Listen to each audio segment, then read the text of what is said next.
eh, ya que se vayan por ahí agregando los demás compañeros. Pues muy buenas tardes, bienvenidas y bienvenidos todos a esta sesión virtual del Círculo de Estudios Salvador Allende, que es parte de la Red Nacional de Círculos de Estudio aquí en el estado de Tamaulipas. Esta tarde tenemos el gusto, tenemos el placer de contar con la presencia del doctor Arturo Ramos, quien va a hacer una muy interesante intervención para todos y cada uno de nosotros, precisamente en este contexto, en esta coyuntura de la consulta popular recientemente efectuada hace unos cuantos días. Y pues para dar inicio a esta sesión, quiero pedirle al compañero Horacio Cervantes, coordinador de la Red Nacional de Círculos de Estudio aquí en el estado de Tamaulipas, si es tan amable de darnos algunas palabras. Adelante, compañero Horacio, es tuyo el uso de la palabra. Sí, claro que sí, Carlos. De luego, pues la bienvenida al doctor Arturo Ramos, quien es miembro de la Coordinación Nacional de la Unidad de las Izquierdas y un catedrático de amplia experiencia en temas económicos, sociales y políticos. Este evento que recién acontece en nuestro país, pues va a dar pie para una serie de análisis que nos llevarán a muchas conclusiones, dependiendo desde el punto de vista que lo enfoquemos. En lo clásico de la izquierda de los 70s, diríamos que tendría dos vertientes, la cualitativa y la cuantitativa. La cuantitativa, no hubo los resultados esperados, no se llegó al 40%, fueron alrededor de 7 millones de participantes. La cuantitativa es la calidad de los mayoritariamente en un 97-98% por el sí. Con todos los inconvenientes, con toda la problemática que surgió. Ahorita ayer precisamente platicaba aquí en la sierra con compañeros que participaron y me decían que una desorientación tremenda respecto a los lugares donde se ubicarían las casillas, que los mandaban a comunidades que no correspondían, incluso a otros municipios. Entonces fue una limitante. El INE jugó numéricamente, desde luego, matemáticamente tenían calculado que no procedería a llegar nunca al 40%, porque por el número de casillas a nivel nacional instaladas, aunque no le llamaban casillas, sino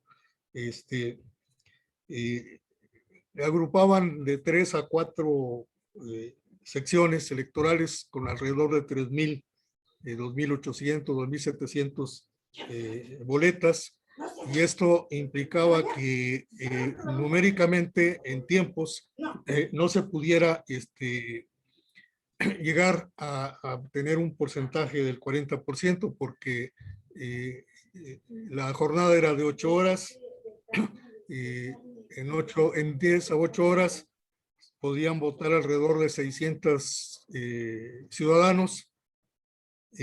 Si se pudiera haber votado a 1 minuto por ciudadano, lo que eso implica, desde luego, que jamás se llegaría si es que hubiera una respuesta masiva.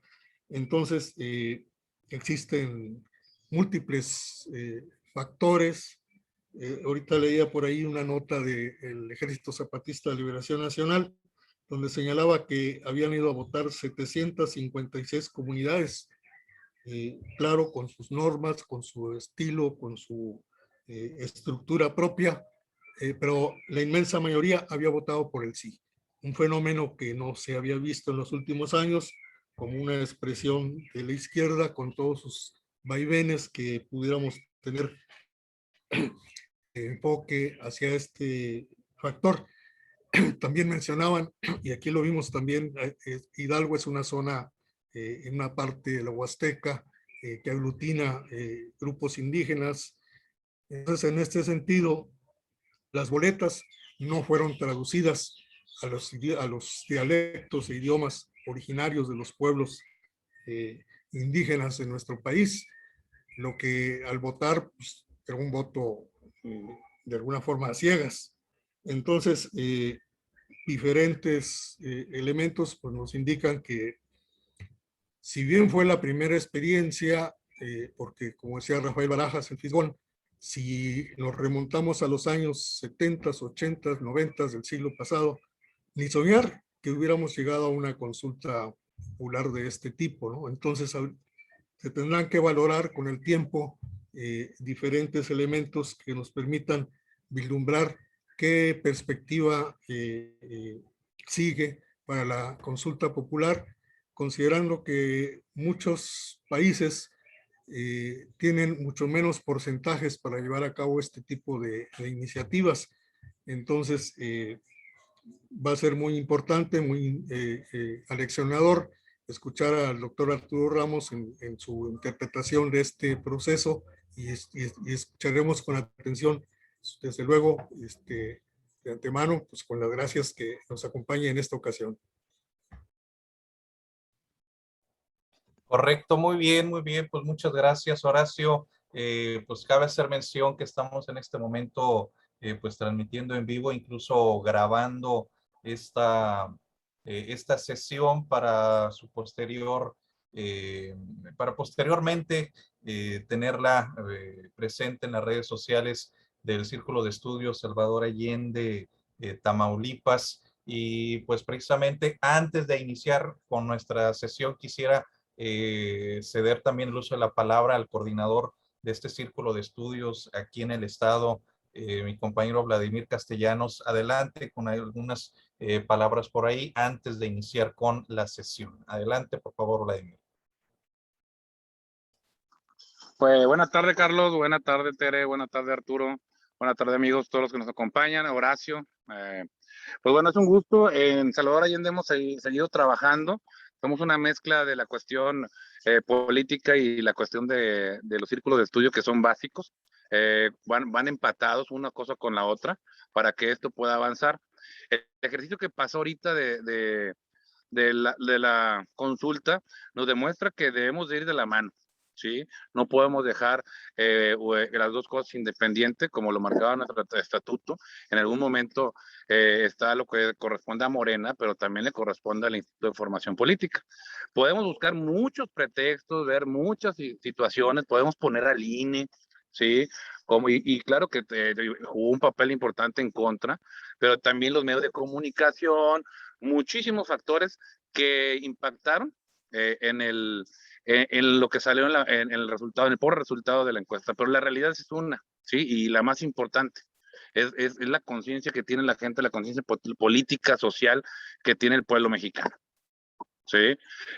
Podemos buscar muchos factores, sí, pero ninguno de esos iba, aun cuando el INE hubiera estado a favor, los medios de comunicación, si no hay una conciencia social, política principalmente, no va a pasar nada.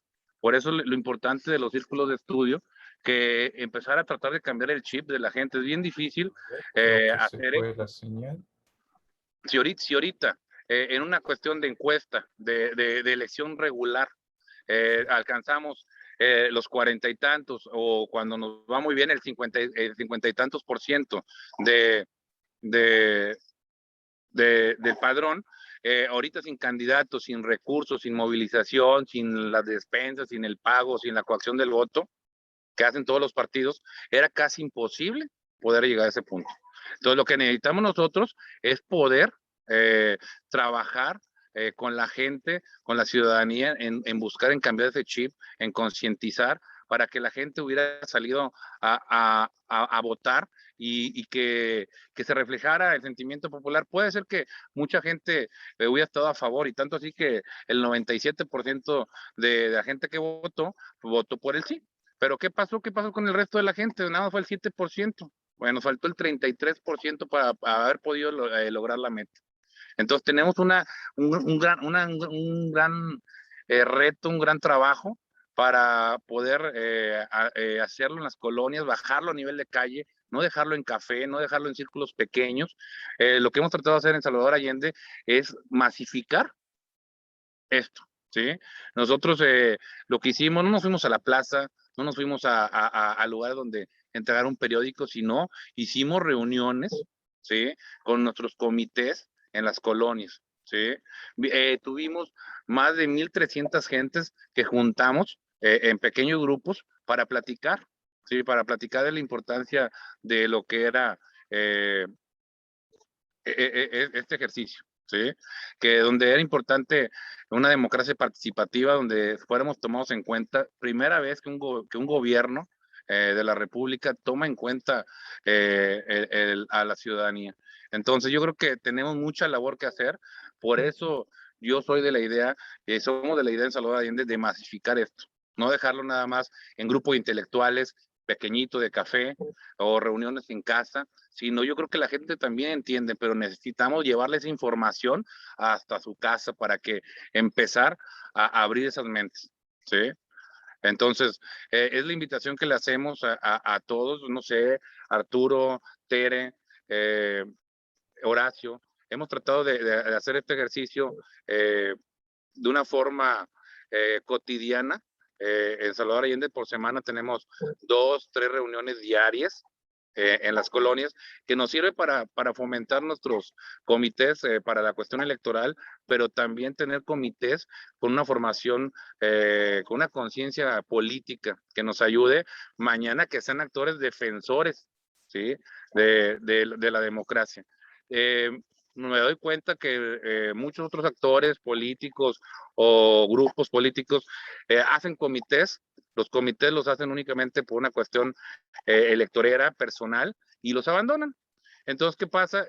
También en Morena se forman luego comités que nada más son electoreros y no defienden la cuarta transformación. Para tener comités que sean realmente apegados a la cuarta transformación, hay que hacerlo constantemente, hay que bajarse a campo, hay que estar concientizando a la gente entiende, ¿sí? Pero el chiste, un rebaño necesita un pastor, y el pastor también debe estar bien identificado con los valores. Ampliando ahorita, en Salvador Allende no tenemos nada más, ya no somos Tampico, aquí tenemos ahorita 486 comités ya, pero seguimos haciendo más. Tenemos ya en Aldama, en Aldama vamos a empezar, tenemos en Soto la Marina, tenemos en San Fernando, vamos a abrir en Ciudad Victoria y vamos para Reynosa. Y estamos haciendo una labor titánica porque andamos sin recursos, son recursos propios que aporta cada uno de los integrantes de este grupo. De mi parte, les agradezco y seguimos en contacto y a la orden, escuchando la videoconferencia. Listo, muy bien, pues muchas gracias, Vladimir. Por aquí con ciertos problemas técnicos que de repente me sacó de la computadora, pero pues afortunadamente ahorita aquí ya alcancé a conectarme el celular para continuar con la presentación. Y pues antes de dar inicio a la presentación del compañero Arturo, me voy a permitir hacer lectura de su currículum profesional y político que le antecede. El compañero Arturo Ramos Pérez fue profesor investigador en la Universidad Autónoma Chapingo y profesor en la UNAM. Él es sociólogo por la UAM con estudios de maestría y doctorado en educación superior y pedagogía en la Universidad La Salle y en la UNAM respectivamente. Ha realizado investigación en las líneas de globalización, neoliberalismo y el Estado, la universidad en México y el mundo, así como estudios de coyuntura política. Ha impartido múltiples conferencias nacionales e internacionales. Entre sus publicaciones destacan los libros Globalización y Neoliberalismo y Enfoque Metodológicos, Críticos e Investigación en Ciencias Sociales. Durante varios años fue docente en el Diplomado de Instituciones, Actores y Procesos Políticos en la UNAM. Actualmente realiza investigación en los campos de conocimiento de la educación superior, la coyuntura política y estudios del trabajo. Ha publicado diversos libros como La generación del milenio y la praxis política en el México del siglo XXI, La coyuntura política de 2015-2018, Perspectivas de la izquierda mexicana en el siglo XXI, así como por qué López Obrador, ganamos en las urnas, ganaremos en las calles, la coyuntura política de 2006. Actualmente en este tema o en este ramo coordina el libro Resistencia y Perspectivas de Solidaridad y Equidad Laboral en la Academia del Siglo XXI, que se publicará como parte de los trabajos del Congreso de la Coalición de Trabajadores Académicos contra la Precarización, que integra a profesores de Canadá, Estados Unidos, México y otros países de América Latina, a celebrarse en próximas fechas, a celebrarse en agosto de 2022. En cuanto a su carrera y trayectoria política, fue militante de la Unión de Lucha Revolucionaria en los años 70 y 80, apoyó la candidatura de Cuauhtémoc Cárdenas en 1988, participó en el sindicalismo independiente desde los años 80, en la CENTE y en los sindicatos universitarios. Fue secretario general del Sindicato de Trabajadores Académicos de la Universidad Autónoma Chapingo y tuvo otros cargos sindicales.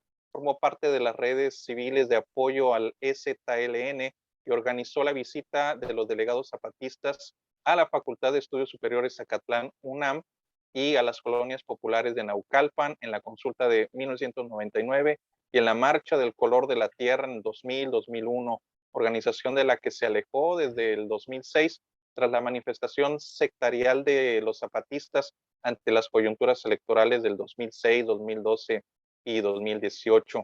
En 2006 coordinó la visita de una comisión internacional de la Trinacional en Defensa de la Educación Pública a Oaxaca, en donde participaron Estados Unidos, Canadá, Costa Rica, en apoyo a la APO, movimiento que dirigía en ese entonces Flavio Sosa.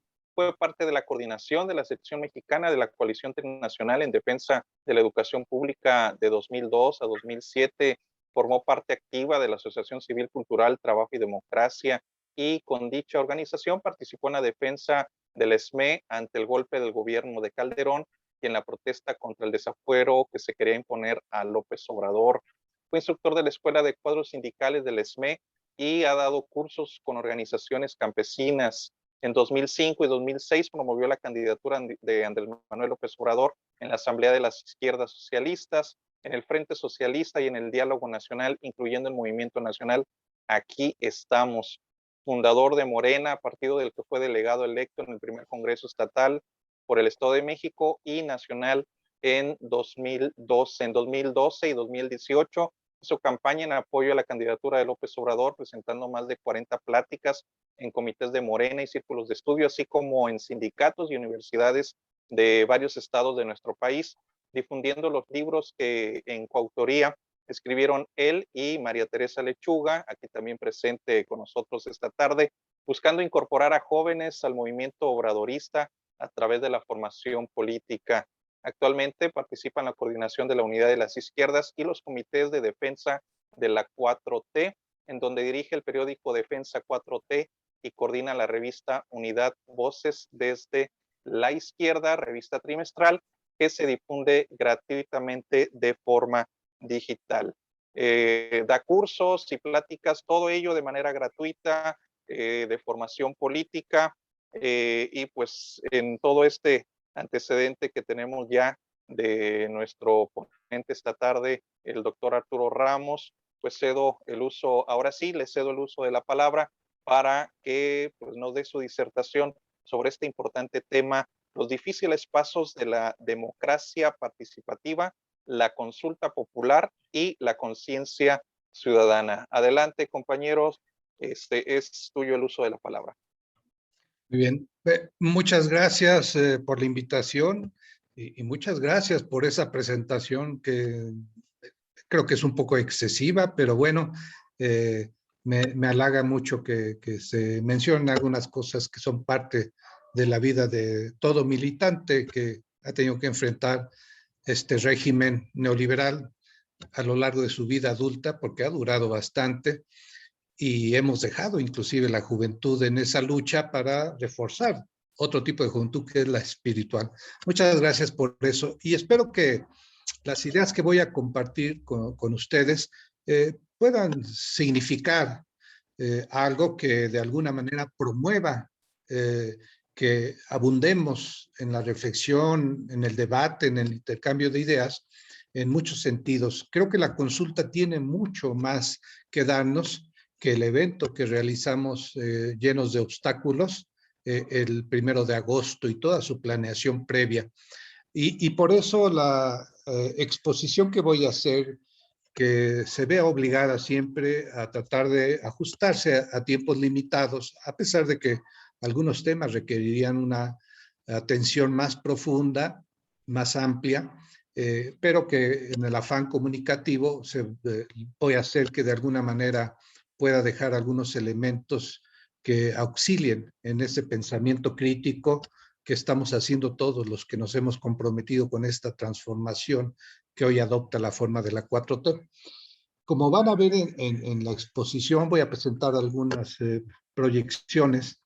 Es importante que la consulta, siendo un evento, como dice Tere, inédito en nuestro país, algo que sucede por primera vez y por lo tanto se vuelve un acontecimiento que más adelante seguramente va a aparecer en los libros de texto de historia contemporánea, cuando se diga México tuvo su primera consulta popular en estas fechas, y con eso y el triunfo de 2018 sabremos los que estamos aquí que estamos haciendo historia y se va a reflejar inclusive en lo que heredemos a a los jóvenes, a quienes nos suceden en este paso. Y eso es interesante porque los debates hoy tienen futuro. Y bajo esta lógica voy a presentarles algunos elementos de contexto que a veces no son muy comunes que se aborden, porque la premura, la importancia del evento inmediato, donde se está disputando la hegemonía política frente a las fuerzas conservadoras de derecha, a los defensores de un régimen neoliberal abusivo y explotador, e inclusive a aquellos que defienden el capitalismo como una forma aparentemente natural de existencia social que traiciona toda la integridad de los sujetos al basarse en la explotación de de muchos por unos cuantos. Entonces, este contexto que aborda algunos elementos de tipo histórico y otros de tipo teórico son necesarios para que nuestro análisis tenga algunos elementos que ayudan mucho para entender algunas cosas que de repente no son tan evidentes. Voy, por lo tanto, a compartir con ustedes esta página que presenta una exposición organizada. Titulamos esta plática Los difíciles pasos de la democracia participativa, la consulta popular y la conciencia ciudadana. ¿Por qué es esto? Porque cuando uno ve la historia de todo el mundo, se da cuenta que las naciones que tienen algunas experiencias ya acumuladas de participación democrática o de democracia participativa más directa, en realidad es producto, ese hecho de largos procesos y difíciles, a veces de guerras civiles, de batallas como las que hemos vivido en el México independiente, inclusive desde antes, al enfrentarse los pueblos mesoamericanos a la conquista española. Cosas por el estilo han estado siempre como la base que nos conduce al mejoramiento de las formas de vida y de las formas de participación como sujetos sociales y como actores políticos. Entonces, eso siempre es difícil. Nunca la democracia ha sido un producto automático y mucho menos fácil, porque el ser humano es complejo y es contradictorio, y esa es la base que explica todas las formas de sociedad que históricamente hemos desarrollado en diferentes territorios y que siempre están llenos de ese tipo de dificultades para construir aquello que responde mejor a nuestras necesidades naturales, sociales y subjetivas. Bien, lo que vamos a hacer ahorita es cuando menos mencionar, porque en el fondo no podemos abundar, como decía yo, pero sí mencionar que cuando hablamos de la democracia en general y de la democracia participativa en particular, tenemos que ver de dónde proviene hasta el mismo concepto de democracia que se refiere al gobierno del pueblo. Democracia es eso, el gobierno del pueblo. Y por lo tanto, algo que siempre se menciona, no porque sea el primer referente acerca de la democracia, lo que existió en aquellos poblamientos grecolatinos. En realidad se hace referencia a esto porque tuvo algún mayor impacto en los antecedentes históricos, pero hubo otros pueblos en el mundo entero que habían ejercido ya formas democráticas. Pero bueno, es en esa civilización mediterránea que siempre es interesante mencionar, no puedo más que hacer eso porque la explicación requeriría más tiempo, que a veces cuando estamos colocados en este siglo XXI o en el siglo XX que nos tocó vivir a varios de nosotros, la idea de que el mundo civilizado, desarrollado está en Occidente, da una imagen muy equivocada de la historia real, porque cuando en ese tiempo se originaban las formas democráticas en Grecia, en los pueblos de Esparta, de Atenas, en realidad era expresión de lo que se conoce como un mundo, una economía mundo que abarcaba todo el Mediterráneo, es decir, el sur de esa Europa, que hoy la mencionamos así, pero igual el norte de África o la parte de Asia donde se origina la civilización humana. Y ese mundo mediterráneo era mucho más desarrollado que lo que hoy es Europa. A lo que es interesante decir es que cuando ya estaban las grandes civilizaciones de China, la India o el mundo mediterráneo, los europeos vivían en los árboles. Eran pueblos salvajes, si quieren, entrecomillado, pero muestra que hubo otros tiempos en que esa Europa occidental o esa potencia que es nuestro vecino del norte, en realidad eran a veces territorios muy, muy abandonados. Es interesante decir, con esto termina esta referencia, que cuando Tenochtitlan era una enorme ciudad desarrollada, en Manhattan pastaban los bisontes, no había civilización ahí. Y sin embargo, las cosas se han invertido, pero la historia siempre nos mostrará que nada es estático, que todo está en cambio permanente y es producto de la acción de los seres humanos. Bien, ahora, una cosa que también es como un prejuicio o un estigma casi, es creer que el capitalismo convive con la democracia. Eso es un mito. En realidad eso es una leyenda construida discursivamente, ideológicamente, que ha permeado la conciencia de mucha gente. Pero cuando uno analiza la historia con toda precisión, uno se da cuenta de que el capitalismo tiene una contradicción irresoluble ante la democracia. Por ejemplo, mencionar este libro que aquí se refleja, Tere me ayudó a hacer esta presentación, de Democracia contra Capitalismo, que es un libro muy recomendable, desmenuza todos los hechos históricos para demostrar que el capitalismo es incompatible con la democracia. Y en el fondo es incompatible porque hay un principio, hay una razón de fondo, y es el hecho de que si hablamos como democracia del gobierno del pueblo, ¿cómo es que podría ser compatible con un sistema social y económico que precisamente se basa en la explotación de la mayoría, es decir, de ese pueblo, a partir del poder de unos cuantos que se enriquecen constantemente gracias a ese trabajo explotado, a la extracción de los excedentes producidos por el trabajo humano? Y entonces este principio es muy importante, aunque ahorita no podamos dar una explicación abundante, debe quedarnos en la idea de que tenemos que romper con ese mito. No hay coincidencia, no hay compatibilidad entre capitalismo y democracia. Eso es una cosa irrebatible.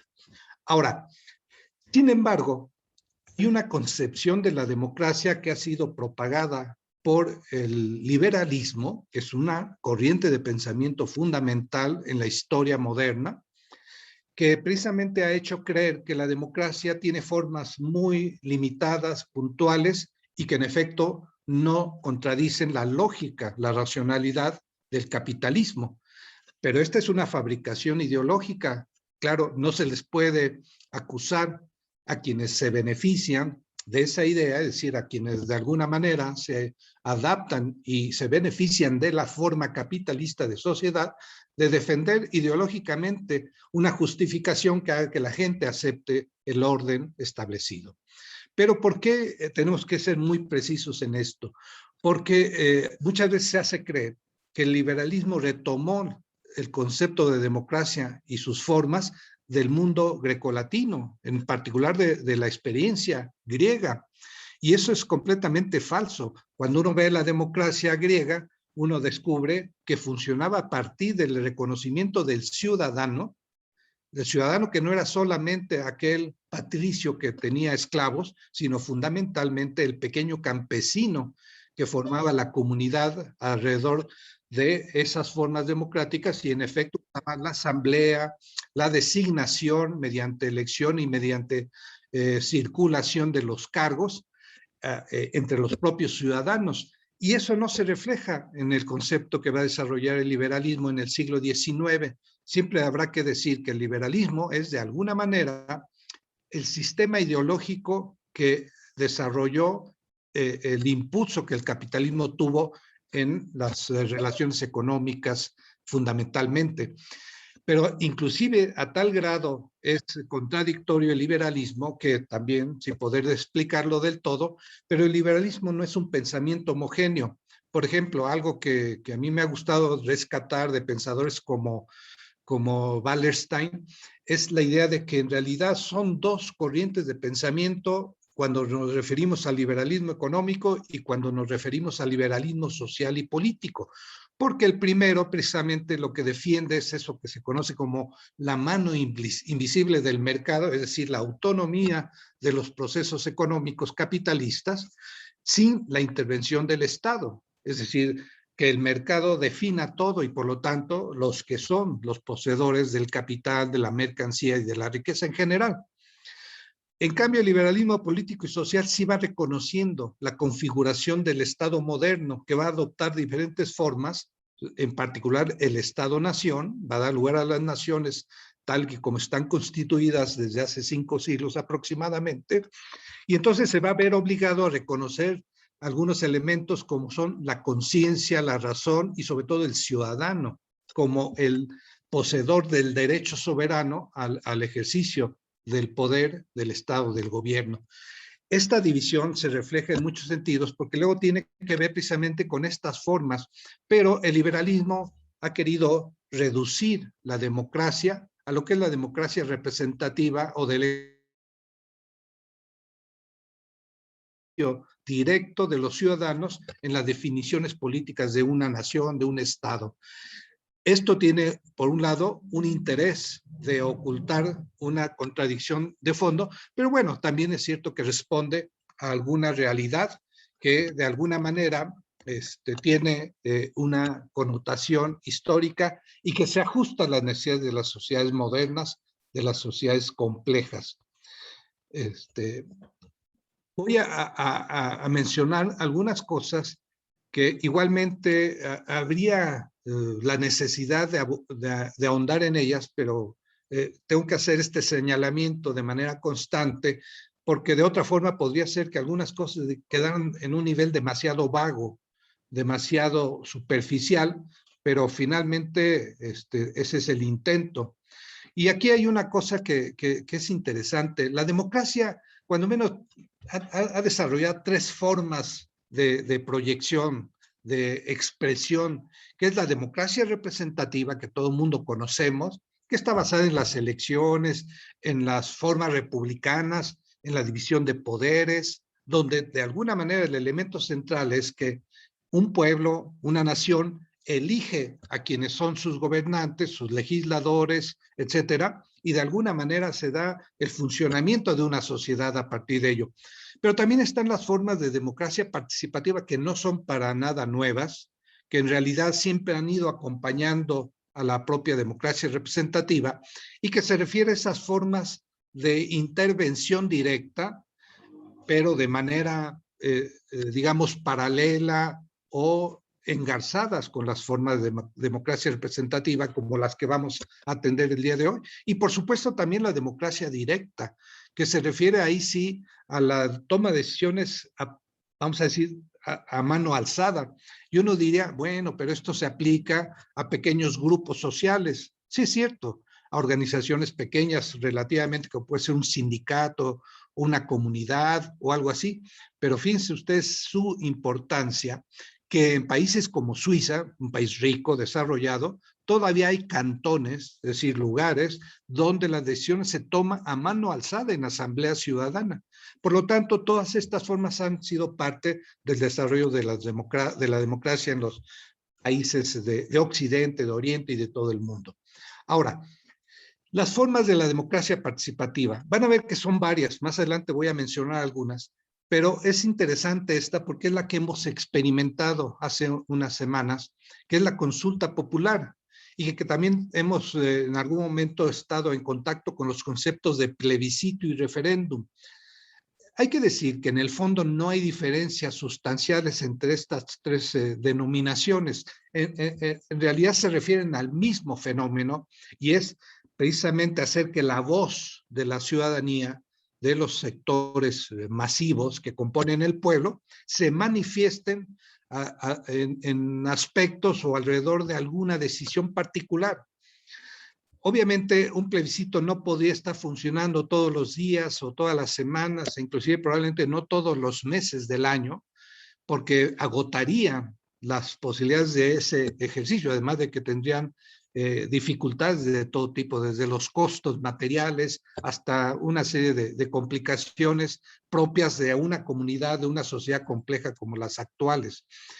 Lo mismo el referéndum, es decir, todas estas formas son como la cúspide de la democracia participativa, pero hay otras y nos vamos a referir a ello. Ahora, antes de pasar propiamente a lo que nos ha motivado esta plática, esta reflexión, este debate, hay algo que siempre ha estado en la discusión y que a muchos de quienes hemos sostenido y seguimos sosteniendo la vigencia, la conveniencia, la necesidad del socialismo como alternativa a las formas capitalistas de la sociedad que, por más que sean mejoradas, nunca dejan de tener ese rasgo de explotación, de dominación de clase, de opresión de los diferentes, etcétera. Y entonces uno aspira a una organización de iguales, donde todo el mundo tuviera las mismas oportunidades y no hubiera posibilidades de enriquecimiento a costa del trabajo de los otros. Pero en la visión de socialismo muchas veces se despreció a la democracia como si fuera una expresión exclusivamente burguesa, porque muchas de las revoluciones al inicio o al ascenso de la burguesía tenían esta figura. Pero fíjense ustedes que si vemos la historia otra vez, cuando menos desde el siglo XIX, fueron los socialistas, y muchos de ellos fueron obreros, la clase obrera en desarrollo en el siglo XIX, quienes impulsaron, promovieron, le dieron fuerza a la democracia. Por eso a veces nos cuesta trabajo a algunos poder aceptar que hubiéramos cometido el error en alguna época de despreciar a la democracia. Por ejemplo, Marx decía muy sabiamente en alguno de los libros políticos, no me acuerdo si la lucha de clases en Francia o en el 18 Brumario de Luis Bonaparte, decía, la democracia burguesa no es ni de lejos la realización de los intereses históricos de la clase obrera, del proletariado. Dice, pero sí es la mejor de las condiciones para luchar por ellos. Es decir, la democracia es fundamental para poder construir otro tipo de sociedad más justa. Pero algo que hemos descubierto con el tiempo es que la democracia siempre será un rasgo del socialismo o no será socialismo. Es decir, no es solamente en el tránsito para la llegada al poder de los pueblos, de los trabajadores, sino que es un rasgo permanente que implica la posibilidad de que todos los que conformamos una sociedad participemos en el gobierno, en las decisiones políticas, etcétera. Siendo eso, para reivindicar una cosa que a veces ha sido difícil por los debates y las diferencias, hoy esto se va a reflejar en mucho de lo que la izquierda hace. Pero bueno, una cosa más que hay que decir. ¿Por qué es indispensable la combinación de todas las formas de democracia, la representativa, la participativa, la directa, en una sociedad compleja o en las sociedades complejas que forman el mundo del siglo XXI? Porque miren, hay que reconocer ciertas cosas. Las asambleas, por ejemplo, realizar asambleas para que con la mano alzada decidamos algunos elementos se vuelve simplemente de manera material algo imposible. Cuando tenemos países como México con más de 100 millones de habitantes, no es concebible que podamos utilizar constante y permanentemente las formas asambleísticas, por ejemplo. Además de que esas formas también tienen sus defectos, como cuáles, como definir quiénes pueden participar en una asamblea y no cualquiera que llegue, cuando la decisión puede corresponder a un cierto universo de población. Pero además las técnicas que se han usado durante mucho tiempo para que en las asambleas se puedan tener mayorías artificiales. Eso son defectos que ahí están, pero bueno, lo más importante es que en un mundo de 7,000 millones de habitantes, las formas de democracia directa no pueden ser permanentes ni generalizadas, sino que tienen que convivir con las formas de democracia participativa como la que acabamos de ejercer y con las formas de democracia representativa, claro, reguladas, democráticas del todo, transparentes, vigiladas por la ciudadanía misma, que realmente reflejen la soberanía del pueblo, pero finalmente son fundamentales y eso lo han vivido todas las experiencias iniciales que buscan transformar el capitalismo. Entonces aquí aparece también uno de los grandes problemas, de los grandes puntos de discusión, que es la relación del Estado con las democracias en general y en particular en estas sociedades complejas a las que nos referimos y que no podemos dejar ya de tomarlas como digamos, la base objetiva de todas las experiencias sociales que haya, tanto de reproducción del sistema, de los regímenes específicos, como de su transformación.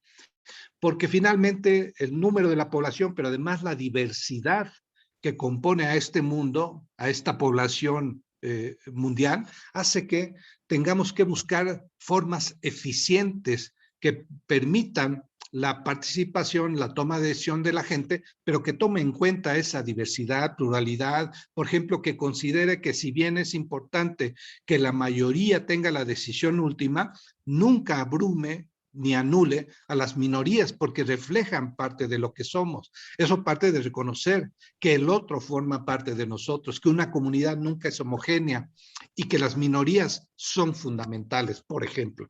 Bueno, pero en esta relación o en esta idea de promoción de la democracia, hoy lo que entendemos que de igual manera es imposible ver a las sociedades prescindir de la figura del Estado.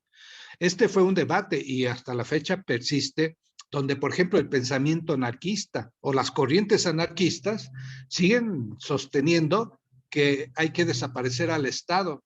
Sin embargo, eso resulta una idea que choca con los parámetros de realidad que vivimos actualmente.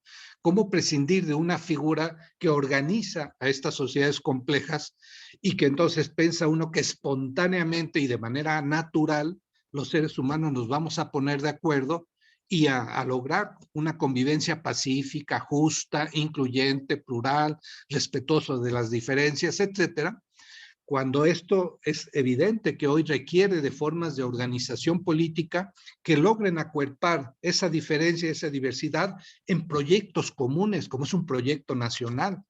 Y entonces el Estado se vuelve indispensable. Inclusive en el pensamiento marxista tenemos que debatir eso, porque si bien Marx hizo la idea, Marx y Engels, la idea de que el Estado podría extinguirse, eso está en duda. En todo caso, veremos si en algún tiempo, o probablemente nosotros no lo veremos, pero otros seres humanos podrán ver si eso es posible o no. Mientras tanto, sigue siendo importante, pero ¿qué tipo de Estado? Un Estado democrático, eso es lo fundamental, pero además un Estado que respete la convivencia en un mundo donde hay muchos otros pueblos y naciones que merecen la posibilidad de lo que Lenin decía cuando defendía la autodeterminación de las naciones en un mundo ahora globalizado. Y entonces el Estado y la democracia, siendo una relación hoy indispensable, porque sin Estado la democracia no puede prevalecer, porque lo que se impondría sería precisamente un mercado que no tiene ninguna racionalidad humana. El mercado no puede distinguir entre la justicia, la necesidad, sino su objetivo es simplemente una racionalidad que busque o ponga en primer lugar la obtención de la mayor ganancia posible. Esa racionalidad es automática. Sin ello no puede subsistir el capitalismo y por lo tanto la democracia requiere del Estado, pero de un Estado donde el pueblo sea el soberano. Y eso implica muchas discusiones. Ahora, antes de ir a la consulta particular, también es interesante ver qué pasa en el siglo XXI. El siglo XXI histórico, a lo mejor tendríamos que ser precisos y decir que ese siglo XXI está con nosotros desde los años 70, pero en una visión más común, digamos, menos precisa, pues el siglo XXI empieza hace 20 y tantos años, 22, 21 años. Y entonces aquí uno puede decir, bueno, cualquiera de las dos formas, lo que hay que pensar es cómo está la izquierda, cómo ha llegado a estos años. Y aquí podríamos ver cuando menos los tres grandes grupos que de alguna manera hacen confluir a todas las expresiones de la izquierda, que es la socialdemocracia clásica, que sigue estando presentes y en muchas partes del mundo es la única expresión de izquierda viable por X razón. Está la izquierda radicalizada, por ejemplo, que rechaza no solamente a la socialdemocracia, sino a todo tipo de gobierno democrático porque lo visualiza como expresión de la democracia burguesa.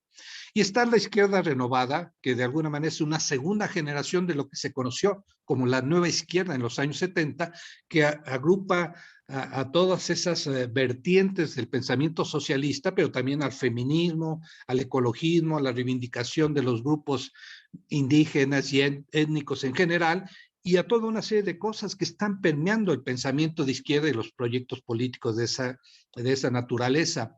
Ahora, aquí hay que decir algo interesante, nada más por eso lo quise traer a colación. A veces se confunde la socialdemocracia en tanto organizaciones políticas socialdemócratas, como tenemos, no sé, el Partido Laborista inglés, la socialdemocracia francesa, hoy muy disminuida, o la alemana, o algunas experiencias que en América Latina también desarrollaron este proyecto, inclusive en el antiguo PRD, no en el de ahora que está totalmente descompuesto y no representa nada, pero en el antiguo había en su interior una vertiente socialdemócrata, probablemente liderada por Muñoz Ledo, y entonces ahí hay una experiencia orgánica de la socialdemocracia. Pero algo distinto es el proyecto, el programa socialdemócrata.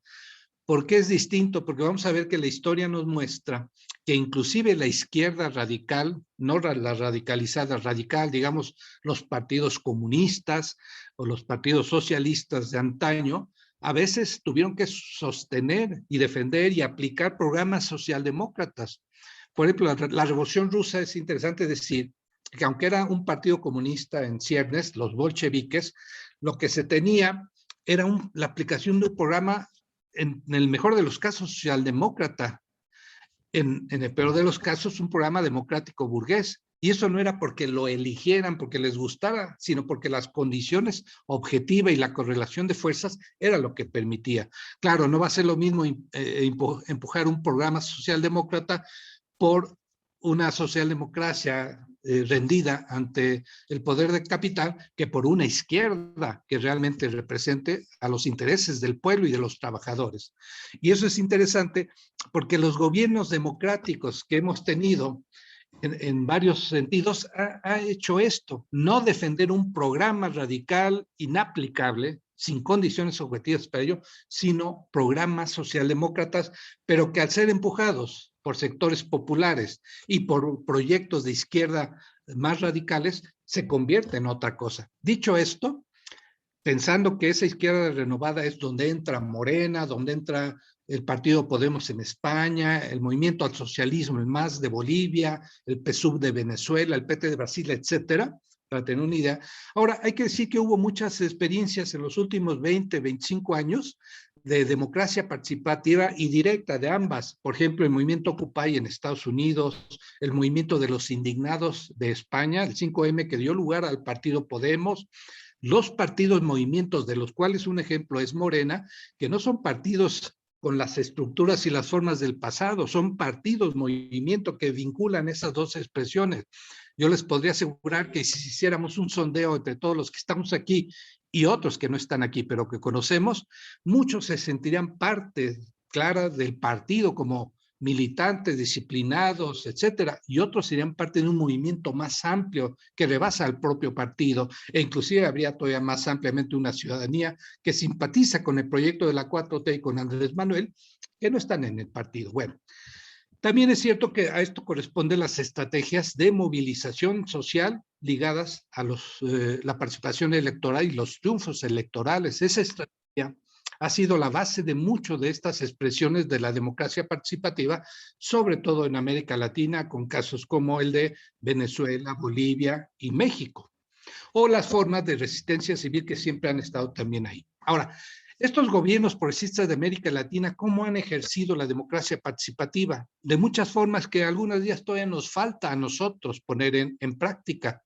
Por ejemplo, los presupuestos participativos, que fue una experiencia pionera en Brasil, cuando todavía el PT no ganaba el gobierno federal, pero había ganado algunos estados, lo que fue aplicando fue los presupuestos participativos, es decir, la oportunidad de que fueran los pueblos, los ciudadanos, los que eligieran, decidieran cómo se distribuiría el presupuesto público, es decir, cuáles serían las acciones prioritarias, cuáles serían las formas adecuadas de poder distribuir recursos que normalmente son siempre limitados, pero con ese ejercicio directo de los ciudadanos le empezaban a dar una connotación distinta a la forma de ejercer el Estado, el poder del Estado. Bueno, ¿qué otras cosas? Las consultas ciudadanas. Estas las hemos visto desde los tiempos de la posguerra. En Francia, por ejemplo, la consulta que de alguna manera destituye a De Gaulle, que era todo un héroe de la Segunda Guerra Mundial, y sin embargo la ciudadanía decidió quitarlo,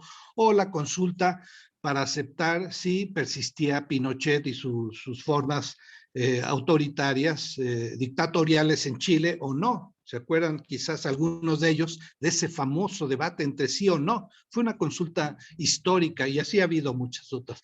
Los foros sociales mundiales se originaron en este tipo de democracia participativa.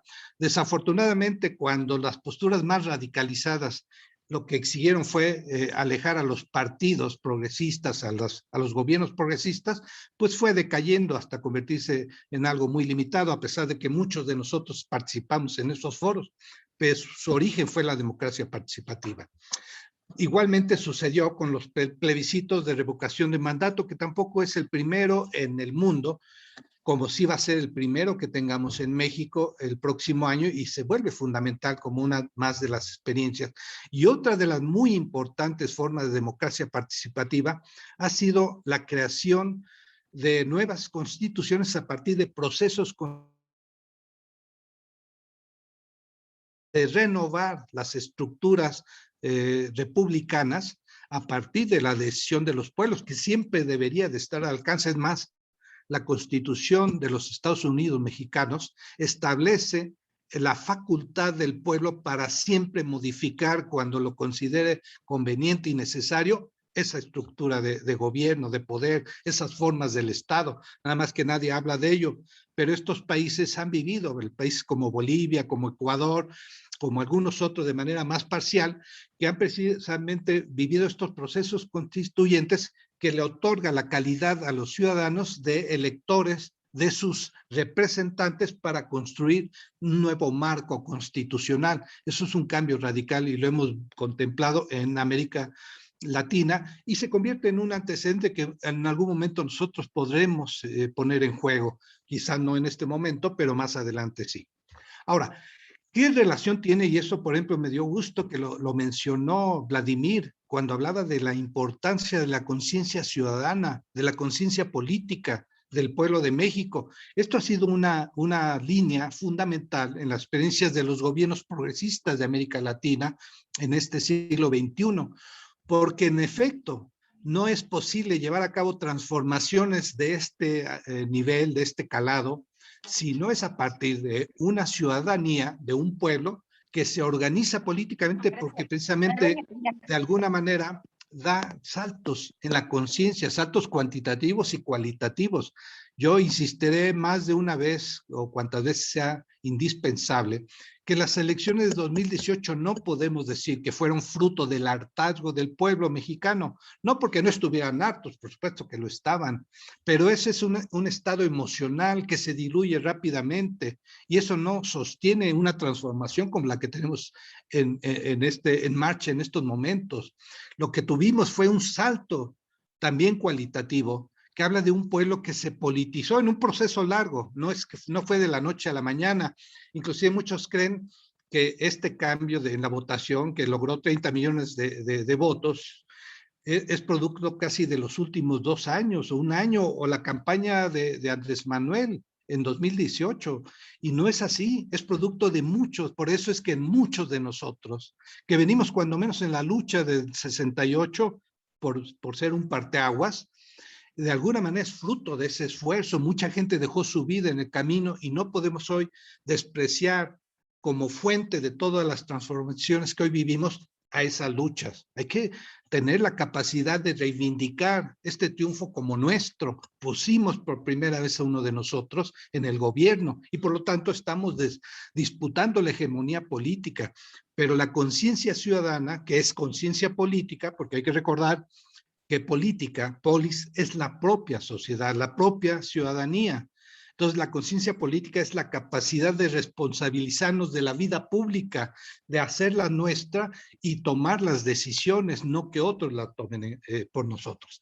Y aquí hay una cosa que solamente la esbozaba aquí. Hay toda una explicación a ello y Tere y yo la hemos expuesto en algunos libros, de que ha habido a lo largo de los últimos años, desde 1968 hasta la fecha, algunas etapas o coyunturas históricas y en su interior coyunturas políticas particulares, pero la que nos tocó vivir con esta posibilidad de cambio es la que viene de 2000 a 2018 y que de alguna manera dio lugar a este triunfo. Esa coyuntura histórica tiene una serie de cosas que habría que tomar en cuenta, pero que la democracia participativa en toda América Latina es el periodo en el que más se ejerce. Y entonces así vamos llegando ya, ahora sí, a la consulta popular que acabamos de vivir. Y miren, no podríamos dejar de mencionar que no hubiera sido posible la consulta popular si no se tienen los eventos que le antecedieron de manera inmediata, que son las elecciones de 2018 y las intermedias de 2021. Eso, hay una línea de continuidad, de explicación, de determinación que es inevitable mencionar. Fíjense ustedes, estoy llegando hasta ahorita al problema de la consulta popular que hemos vivido, porque todo este recorrido histórico y teórico son los que explican el significado de este evento que hemos vivido en México hace apenas unas semanas.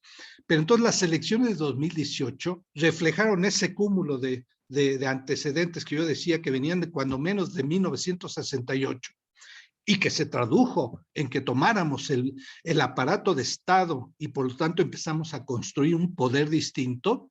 Y de alguna manera ese es un antecedente que genera ya una capacidad organizativa y de actuación política de un pueblo como el mexicano, con todas sus contradicciones, sus desniveles, que también eso explica mucho, pero tenemos que debatir y analizar con profundidad por qué Morena no es el tipo de partido al que estábamos acostumbrados anteriormente.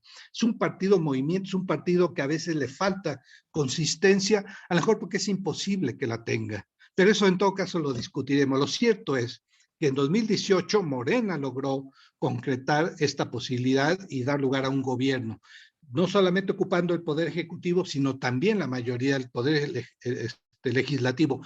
Y 2021, también con muchas cosas en contra y con algunos errores indiscutibles, sin embargo, se refrendó el triunfo de manera importante. ¿Por qué? Porque ahora sí tuvimos a una derecha activa, organizada, coordinada, que puso toda la fuerza en el momento y fuimos, a pesar de eso, exitosos. Salimos con la victoria, los derrotamos y esos golpes no es fácil que los superen. Bueno, esos son antecedentes para la consulta popular.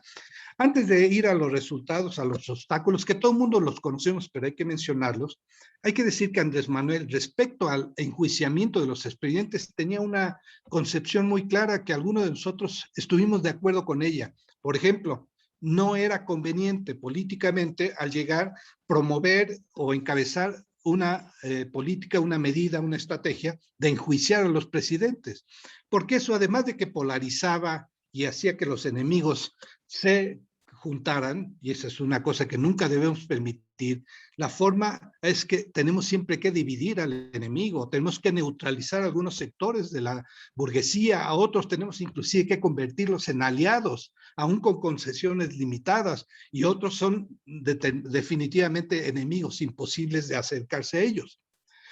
Pero había que evitar eso, y entonces ese enjuiciamiento, además de todo, lo que iba a provocar es que se distrajeran todas las fuerzas en ese tipo de razonamientos políticos y no en priorizar el desarrollo, las políticas de bienestar, la limpieza de la corrupción en el gobierno, en el Estado en su conjunto, etcétera.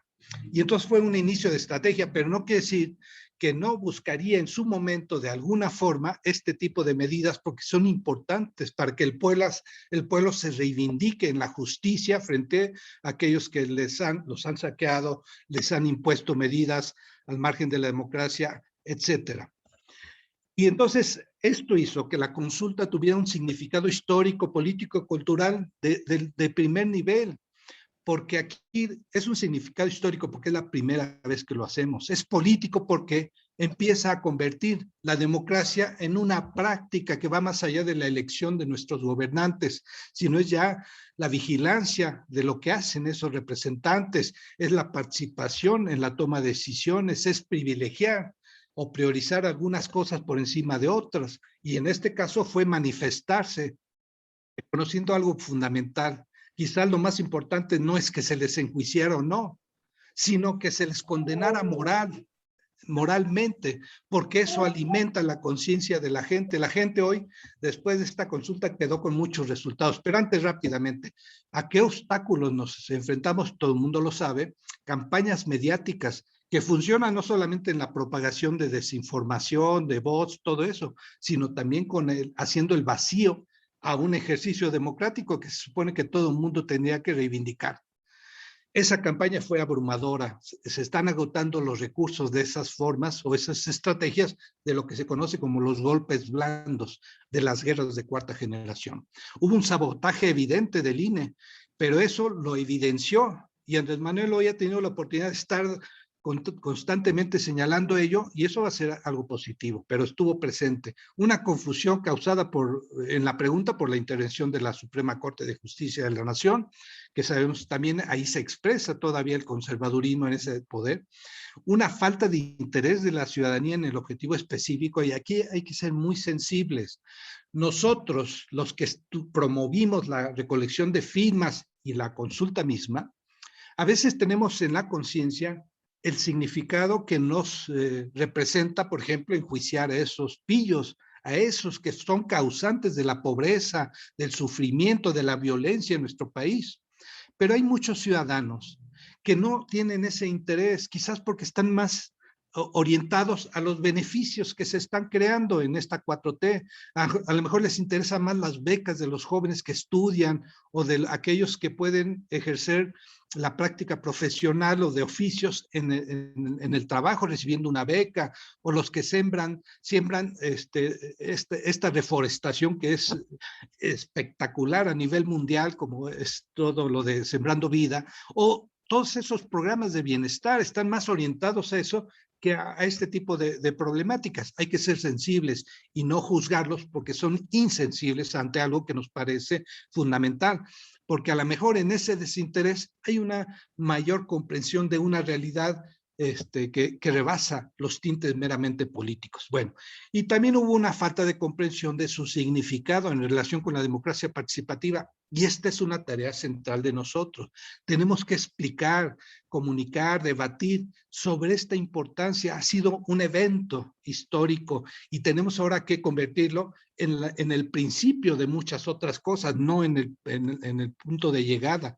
Esos son los obstáculos y ahí están también muchos desafíos y retos, como decía Vladimir. Y ahora, ¿cuáles son los resultados realmente positivos? Tuvimos una importante participación, mucha gente sigue enfatizando que no logramos los 40, casi 40 millones, que no sabíamos que no íbamos a lograr. Es más, no era ya el propósito real, por la imposibilidad objetiva de que lograr eso, y eso por una razón. Es todavía realmente absurdo que para poder justificar a un partido, legitimarlo, darle el reconocimiento o darle la permanencia del mismo, se necesitan unos cuantos votos que son ridículos en número. Y a lo mismo sucede para muchas otras decisiones, pero para una decisión de este tipo se pide el 40% del padrón electoral. En realidad hay una trampa que fue producto de cómo se definió la ley de consulta popular y que habrá que cambiar. Pero finalmente, a pesar de esos obstáculos, 7 millones son muchos millones, porque además hablan prácticamente de un conjunto de individuos convencidos que promovieron y organizaron una consulta contra todos los obstáculos. Por lo tanto, es yo digo aquí la consolidación de un ejército disciplinado de activistas. Es un voto duro de Morena, que sabemos que está ahí, y yo les diría, vean la historia, vean la realidad mundial, y en pocos lugares verán ustedes un ejército de 7 millones de activistas. Y entonces es una fuerza casi imbatible, porque la ciudadanía va a seguir después, en su momento, en las elecciones próximas, a ese ejército, pero ese ejército es una garantía de soporte de una transformación como la 4T. Otra cosa fue que hay una repercusión evidente, efectiva, en la conciencia ciudadana sobre la responsabilidad de los expresidentes. Uno diría, bueno, solamente los que fueron a votar y que además votaron sí, son los interesados, los preocupados. No, hay que escuchar a la gente. En todos los lados se está discutiendo y el punto de partida es, sí, deben haber tenido responsabilidad. Algunos después dicen, pero bueno, ya pasó, vamos a lo que viene. Pero no hay duda, inclusive en esa conciencia de la gente que respalda todavía el régimen neoliberal por no entender lo que esto significa, está la claridad de que son responsables. Y eso es un elemento de aprendizaje que no se va a borrar. Eso es un beneficio fundamental.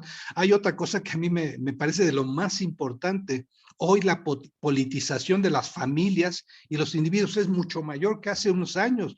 Cuando nosotros éramos militantes socialistas y estábamos en una minoría absoluta y a veces nadie nos escuchaba, siempre anhelábamos que nuestros hogares, que en las escuelas, en el trabajo, se discutiera políticamente y no sucedía. Hoy resulta que en nuestras propias familias la discusión política es amplia y hay diferentes puntos de vista y eso habla de que hay un dinamismo político. Eso es también un producto que hay que considerar. Y terminando, las otras cuales.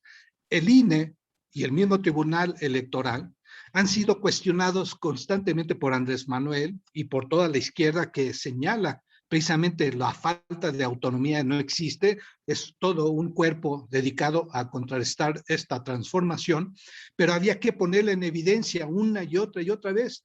Este ejercicio ha servido para que nadie tenga duda de que ese INE no merece ser reconocido, no tiene legitimidad y no cumple con los requisitos que este tipo de organismos deberían de tener. Eso abre el paso para una reforma constitucional. Y entonces ha sido un fruto que también en algún momento se va a materializar. Y finalmente hay que reconocer que las fuerzas conservadoras, la derecha, los representantes del neoliberalismo están preocupados cada vez que nosotros ponemos en ejercicio nuestra activación política. Tienen miedo al pueblo. Y eso es importante. Yo a veces digo, hay que escuchar más lo que hace la derecha que lo que hacen nuestros compañeros de izquierda, porque ellos sí manifiestan lo que sucede en la realidad. Ellos no se engañan con diferencias ideológicas, saben quién es el enemigo, quién afecta sus intereses de fondo y por eso actúan de cierta manera. Es un indicador muy positivo que se hayan puesto así. Y en fin, ¿qué pasa en perspectiva? Que esta consulta popular que acabamos de vivir sienta las bases para mantenernos activos. Decía un compañero querido aquí de Tamaulipas, Carlos Domínguez, nos vuelven a colocar en la oposición porque quieren volver a imponerse. y nos invitan a hacer lo que sabemos hacer: movilizarnos, organizarnos, resistir y construir alternativas. Eso es para el futuro inmediato, en 2022 y en 2024, y veremos entonces que esto que hicimos ahora tendrá una repercusión más grande de la que creemos. Bueno, eso es lo que yo creo y es lo que me parece que deberíamos estar discutiendo, reflexionando. Por supuesto, aquí hay limitaciones y puede haber puntos de vista distintos, pero de alguna manera todo esto es lo que estuvo en juego en apenas hace unas semanas y que todavía uno siente en la piel la emoción, la sensación de que estamos vivos, que estamos haciendo historia y que de alguna manera pudimos por primera vez ejercer la verdadera democracia, la que es participativa y que ya nunca se va a olvidar y no se va a quedar aquí. Bueno, esas son las ideas que de alguna manera yo buscaba compartir con ustedes. Espero que de alguna manera sirva para la reflexión y el debate entre todos nosotros. Gracias. Muy bien, pues muchas gracias Arturo. La verdad, pues un análisis no únicamente bastante bien por lo profundo, lo cual lo llevaste, sino también en cuanto a la visión que nos haces ahora, tener la perspectiva que nos muestras de la importancia de este suceso, esta pasada consulta de este 1 de agosto, en el cual pues estoy seguro muchos o todos quienes estamos aquí presentes de alguna u otra forma, participamos y colaboramos en el mismo desarrollo de la misma, en el desarrollo de esta, pues hoy en día con esta o en este momento con la perspectiva que nos das, nos muestras también esa visión de cómo debemos analizar, de cómo debemos ver este proceso, que más allá, como bien lo planteas, más allá de verlo como la derecha nos lo ha querido vender como un acto de circo mediático o un acto en el cual hubo un fracaso, todo lo contrario, es precisamente un ejercicio que marca precedente, pero sobre todo, como bien decías al final, nos vuelve a colocar en la posición que tradicionalmente nosotros tenemos y en el cual sabemos actuar, mantenemos, que es precisamente la de la oposición y poder actuar en este sentido hacia los siguientes procesos electorales, los cuales sabemos aquí mismo en el estado de Tamaulipas para el próximo año, pues se viene una importante elección para el próximo año, la elección al gobernador. Además, también ya está en puerta la revocación, la misma revocación de mandato, la misma elección del 2024, en fin, nos vuelve a cargar las pilas para seguir trabajando y seguir luchando en este mismo proceso de transformación. Y pues bien, es momento, ahora sí, compañeras, compañeros, quien guste hacer algún comentario, alguna pregunta, los micrófonos a través de la cámara o a través de la manita que nos da aquí opción el mismo programa para poder participar. Veo que aquí está el compañero Sergio Lorenzo levantando la mano. Adelante, Sergio, adelante, gracias que nos acompañas aquí de Tampico, aquí mismo, aquí del puerto. Gracias, adelante, Sergio. No, hombre, ¿de qué? Muchas gracias a ti, Carlos, por organizar estos círculos de estudio. Muchas gracias, Arturo Ramos. Excelente exposición. Definitivamente, los que no conocemos o ignoramos de la historia, pues estamos condenados a repetirla. Y este pasaje que hizo de evolución de la democracia fue muy completo. Efectivamente, vivimos en una república representativa popular demócrata. Nuestra democracia siempre ha sido representativa. Nosotros elegimos a nuestro poder ejecutivo, de igual forma a nuestro poder legislativo, y en el poder legislativo pues están 300 diputados que nos representan a cada uno de los 300 distritos que están en la nación. Y los plurinominales es un tema polémico también. La representación participativa, sin lugar a dudas, es una conquista que se ha realizado a través de los lustros que nos anteponen, ¿verdad? Que tenemos, que hemos venido luchando y combatiendo por esto. Y efectivamente, como él bien lo refiere, los defectos de las formas, que en las sociedades complejas a veces hay resistencias, ¿verdad? En los estados, porque no nos podemos poner de acuerdo. Si hay ciertos criterios o ideas o pensamientos como los anarquistas que dicen que definitivamente debe de desaparecer el Estado, pues es una concepción muy utópica, porque definitivamente necesitamos la regulación de una persona que pueda imponer el orden. Porque si todos deseamos con la misma intensidad tener siempre la razón, pues ahí está ya en los conflictos, el estira y el afloja, y definitivamente no nos podemos poner de acuerdo. Y en una democracia o una república, pues también en la historia hemos dado cuenta que a veces no funciona, ¿verdad? Porque todos queremos tener la razón. En la república que estableció Roma, pues tuvo que regresar los emperadores para poner orden, porque el Senado no era suficiente, porque no representaban en sí al pueblo. Era una cúpula de aristócratas.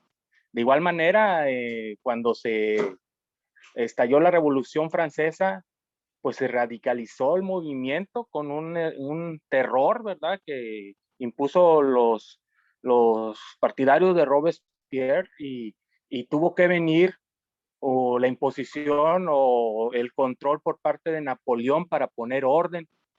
Y en definitiva, son procesos que nosotros debemos de entender y comprender para no repetirlos. Creo que la democracia participativa es el canal que nos va a permitir a nosotros tener la posibilidad de llevar y encauzar la vida pública nacional a mejores derroteros, en el sentido de que no siempre los diputados o nuestros legisladores representan las necesidades ni las causas más justas. Creo que el pueblo, como bien lo refería Arturo Ramos, nosotros somos quienes decidimos en cualquier momento cambiar de régimen, como lo establece el artículo 39 constitucional. Y efectivamente nosotros, como partícipes de un partido como Morena, debemos de tener una conciencia plena en ese sentido. Debemos de no dejar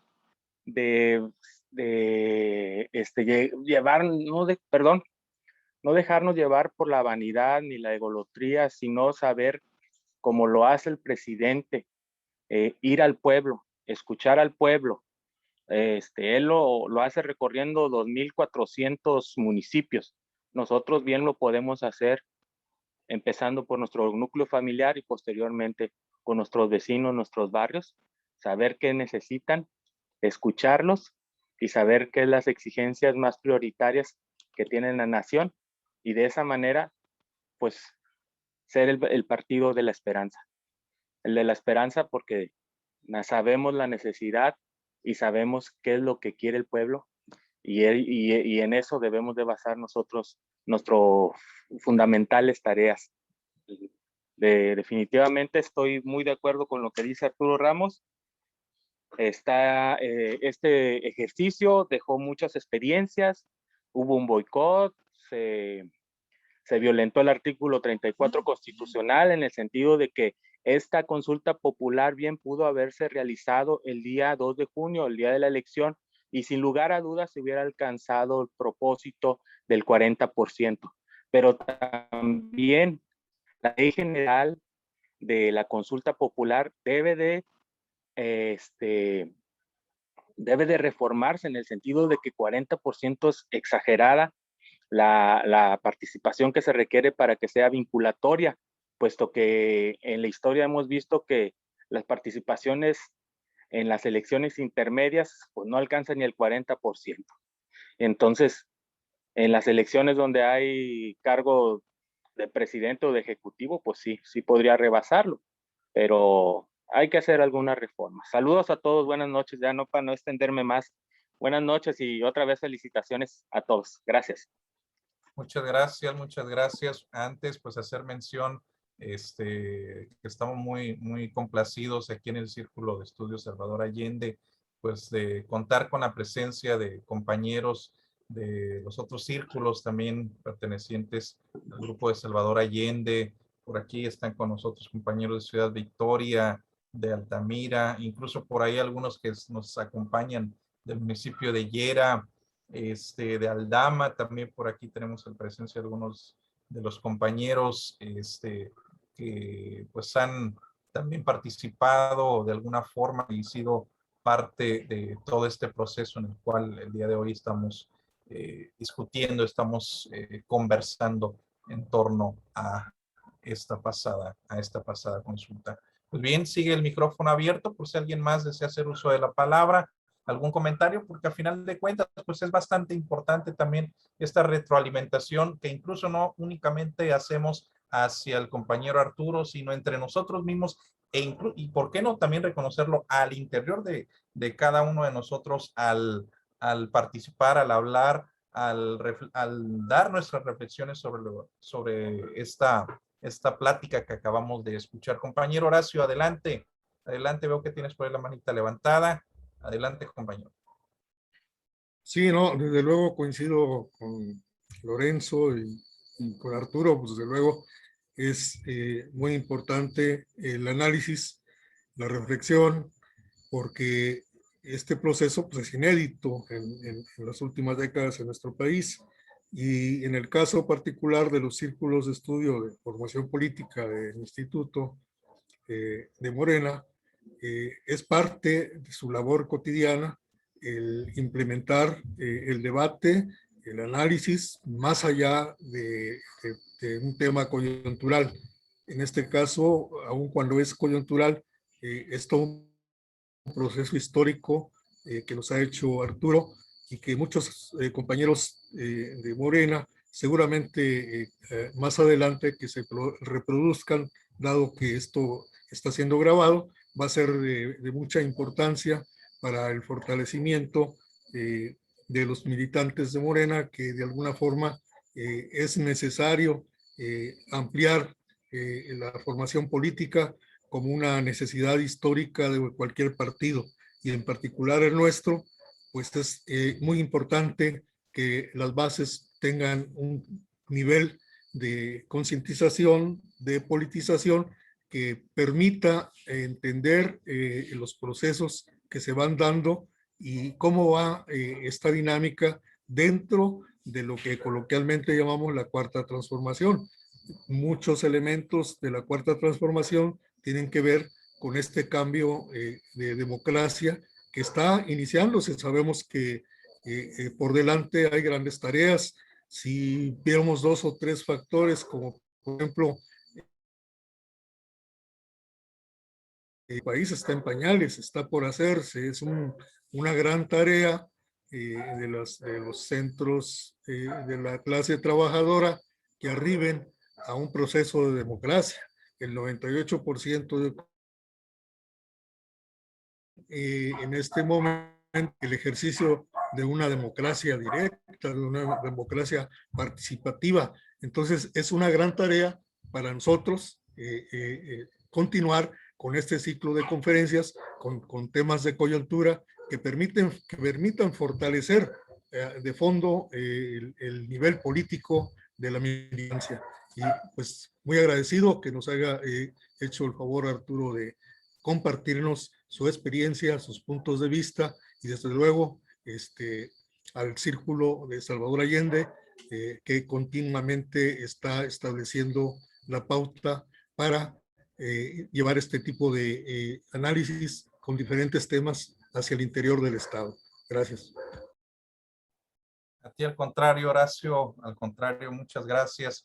Y como bien se ha venido mencionando la importancia precisamente de esta politización que se está generando incluso desde los círculos más básicos, ¿verdad? El círculo familiar, e incluso ya se ha venido ampliando a otros grupos más extensos, ¿verdad? De nuestro entorno. Es precisamente la intención del trabajo que llevamos a cabo aquí en este círculo de estudio, y que incluso también agradecemos la presencia esta tarde de compañeros que estuvieron también aquí con nosotros del Estado de México, de los municipios de Texcoco y de Naucalpan, que estuvieron también con nosotros aquí, pues acompañándonos, y a la vez también acompañando a Arturo y a Tere, que como todos nosotros sabemos, pues son una parte muy importante, un bastión muy importante político, precisamente allá en el Estado de México,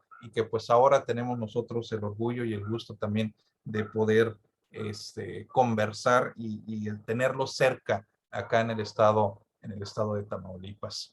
Y pues bien, si no hay ninguna otra participación a manera de cierre, no sé, Arturo, alguna última reflexión, algún último comentario antes pues, dar por concluida esta plática, esta plática virtual. Adelante, adelante, Arturo.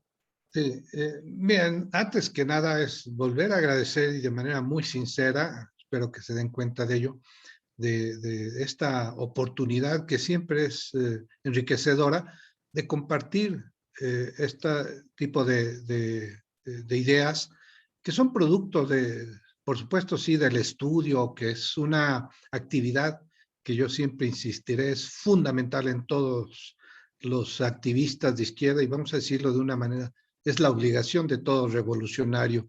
Hay que estudiar la realidad, de eso nos han dado ejemplos muchos que nos han antecedido.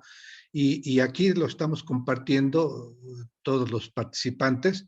Es una labor muy valiosa que yo les reconozco a nuestros amigos de este círculo en particular, pero que es interesante saber que esto se está expandiendo, lleno de contradicciones y limitaciones, pero esta es la educación política más sistemática que los activistas y los ciudadanos que empiezan a levantar cabeza requieren.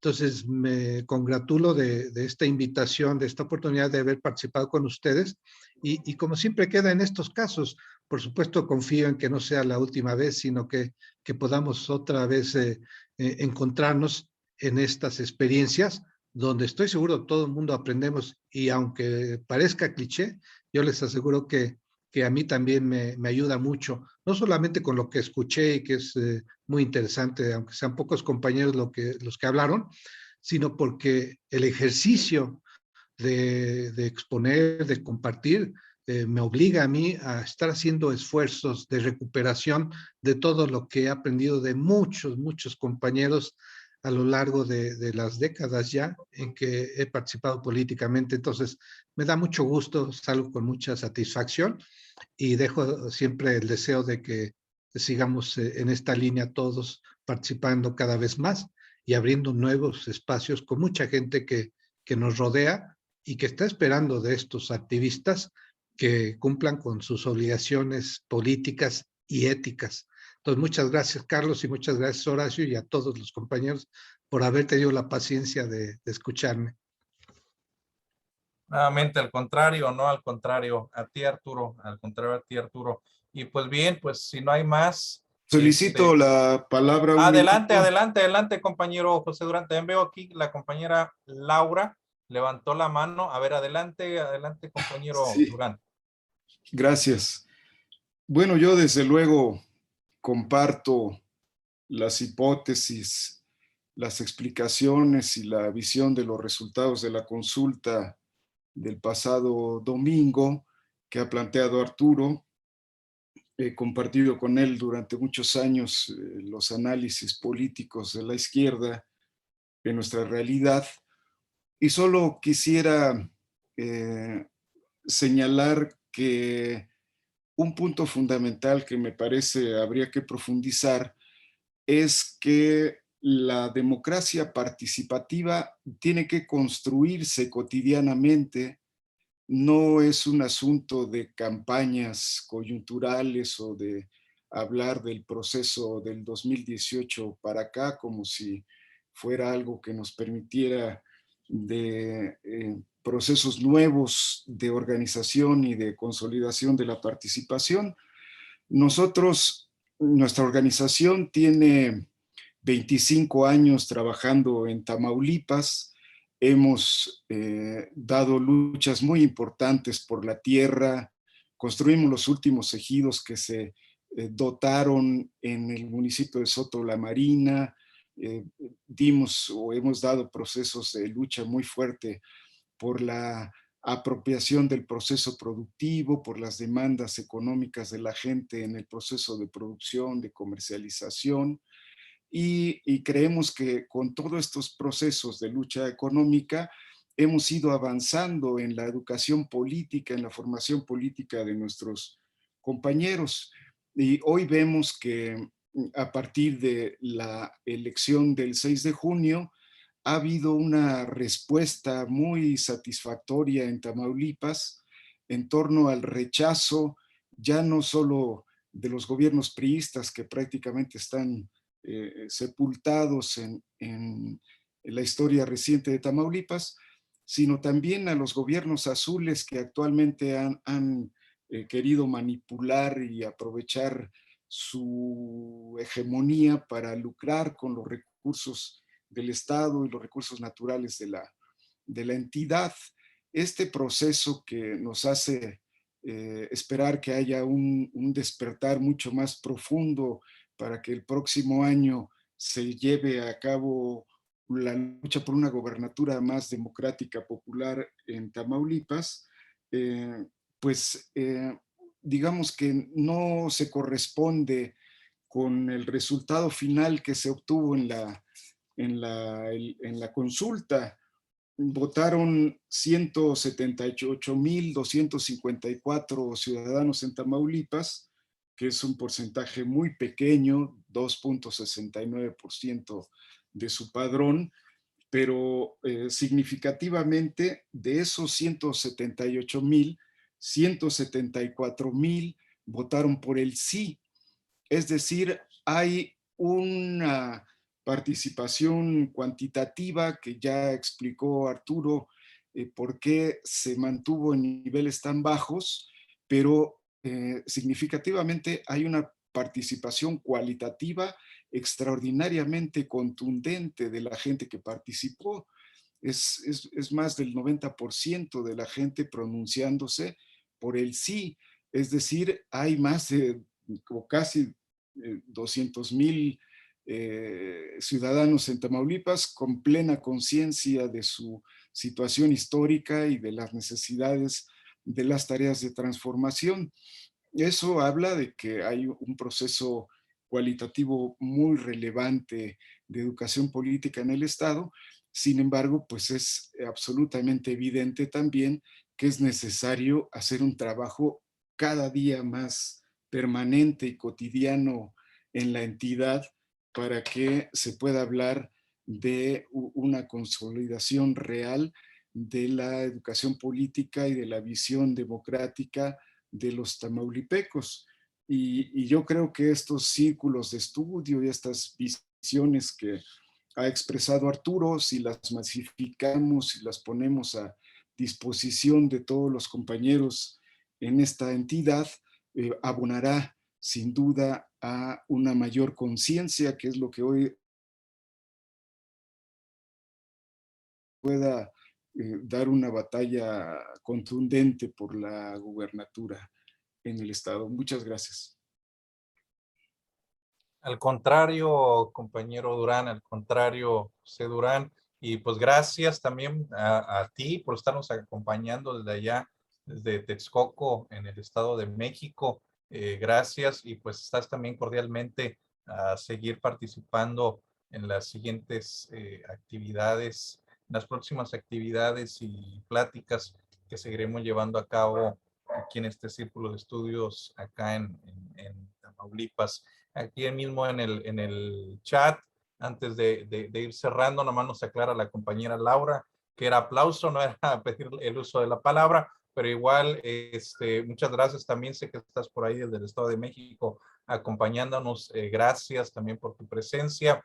Huawei Y5 Neo dice, muy interesante la explicación del doctor Arturo Ramos, felicidades por todo su esfuerzo desde Chiconcuac, municipio vecino de Atenco. seguimos el círculo de estudios para poder formarnos y así contribuir con el despertar político del pueblo. También muchas gracias por acompañarnos esta tarde y pues a todos y cada uno de quienes estamos aún presentes, no me resta más que extender la invitación a nuestra siguiente plática por parte del Círculo de Estudios Salvador Allende, que llevaremos a cabo el próximo viernes también en punto de las 7 de la noche y que precisamente estará hablándonos uno de nuestros compañeros del Círculo Salvador Allende Ciudad Victoria, el maestro Karl Marx Cobian, incluso está aquí presente. La próxima semana estará hablándonos sobre el próximo regreso a clases, una reflexión y análisis al respecto, ¿verdad? Análisis y reflexión sobre el próximo regreso a clases, tema coyuntural que, como bien comentaba hace un momento el compañero Horacio, pues la idea de este círculo de estudios es seguir trabajando y seguir analizando, discutiendo y abriendo el debate a todos y cada uno de estos temas que, pues como bien se decía hace un momento y que insisto, la importancia precisamente de esta politización que se está llevando a cabo entre los diversos grupos y círculos sociales en el cual todos y cada uno de nosotros interactuamos, pues la importancia de contribuir a ello y pues de ahí la intención del Círculo de Estudios Salvador Allende Tamaulipas. Y pues si no hay aún más por ahí que comentar, Sí, no me restaría Carlos, más. Horacio, adelante. nada más para finalizar, si pudieran poner toda su cámara Correcto, sí es cierto. Para la fotografía. A ver, una última de la fotografía. constancia A ver, del círculo. antes. Ajá. A ver. Quienes puedan abrir su cámara. Igual. ¿Listos? Por ahí tomamos la fotografía. Aquí yo voy a tomar una, pero igual veo ya está por ahí Tere con su celular. Voy a hacer una captura de pantalla. Ahorita la rescato. Listo. A ver. Listo. Muy bien, Sergio. Muy bien, muchas gracias, Horacio. Pues gracias nuevamente a todos. Les decía, pues los esperamos el próximo viernes, igual en punto de las 7 de la noche, por parte del Círculo de Estudios Salvador Allende Tamaulipas. El tema, reflexión y análisis sobre el próximo regreso a clases por parte del maestro Karl Marx Cobian, aquí presente desde Ciudad Victoria. Estará desarrollando este tema también coyuntural de bastante importancia. Pues de mi parte no me resta más nuevamente que agradecer y pues un abrazo a todas, a todos, a seguirnos cuidando ahora en esta nueva etapa de la pandemia, ¿verdad? Sabemos que aquí en la zona conurbada el semáforo se mantiene entre rojo y naranja y ahí andamos en esas, incluso por ahí a la frontera y demás, entonces no nos queda más que seguirnos cuidando. Un abrazo y muchas gracias. Felicitaciones. Arturo, nuevamente gracias. Tere, muchas gracias por su colaboración y su apoyo. Estamos en comunicación y pues hasta la próxima. Nos vemos. Gracias. Hasta luego. Hasta luego, hasta luego. Hasta luego. Gracias por todo. Hasta luego. Gracias a ti, Laura. Luego, muchas gracias. gracias. Gracias a todos. Hasta luego. Gracias a ti, al contrario, compañero. El de Jocotitlán, Laura. Muy bien, muchas gracias.